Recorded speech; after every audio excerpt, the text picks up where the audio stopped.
কবুতরটা আইছে, মুখটা তো খুইলা উঁচা করে রাখছি, আমি কেমনে যে ঢুকামু এই মনে করো।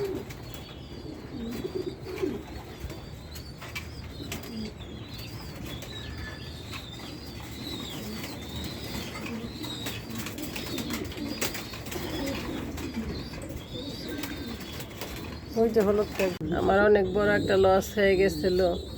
এই কবুতরটা, এই যে জোড়া দিছি, এই সামনের কবুতরটা হয়েছে কেনা কবুতর।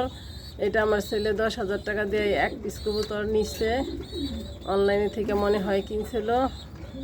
তো এই কবুতরটা গতকালকে ছুটে গেছে।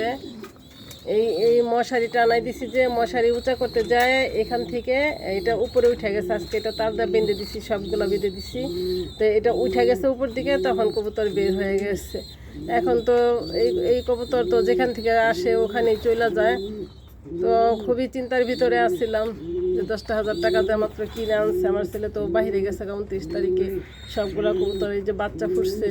তো এই কবুতরটা নিয়ে অনেক চিন্তায় ছিলাম।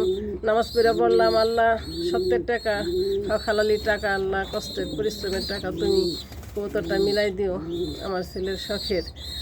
আল্লাহর রহমতে সকালে ছাদে আসছি, আয়সা দেখি কবুতরটা সত্যি সত্যি আয়সা পড়ছে। ছেলেও বলছে, ছেলের মন বলছে যে মা সকালে দেখো ও আসতে পারে, হ্যাঁ তুমি আমাদের নিজের কবুতরটা ছাইরা দিও। পরে ওরে দেখে আমার মনটা এত শান্তি হয়ে গেল। আল্লাহ পাকের কাছে বললাম, আল্লাহর রহমতে আল্লাহ পাঠাইছে। যাই হোক, তখন আমি এটা ছাইরা দিছি। পরে কিভাবে ধরবো এখন টেনশনে পড়ে গেছি। ও তো ধরতে গেলে আবার ধাওয়া খাইলে চলে যাবে।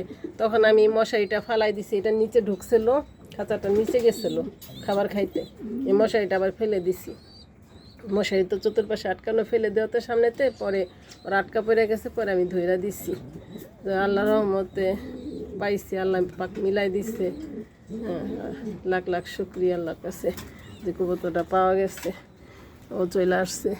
এই যে দেখেন না, এই যে মাশাল্লাহ, এই যে এটা বড় হয়েছে, এটাও বাচ্চা, ওই পিছনে একটা বাচ্চা মাশাল্লাহ, যে এখানে আছে, ওই তো একটা মাশাল্লাহ। সবাই মাশাল্লাহ বলবেন। আমার ছেলের এত পছন্দের এই কবুতর, ও কবুতর ছাড়াইতেই পারি না। কবুতর নিজের বাড়িতে পালবে, আমার টাকা খরচ করে আমি পালি, আমার শখ। মানুষে তো কত কিছু করে, আমি তো আর, আমার তো এটা খারাপ কিছু না। তো বললাম ঠিক আছে পালো বাবা, আগে থেকেই পালে, অনেক শখ তার।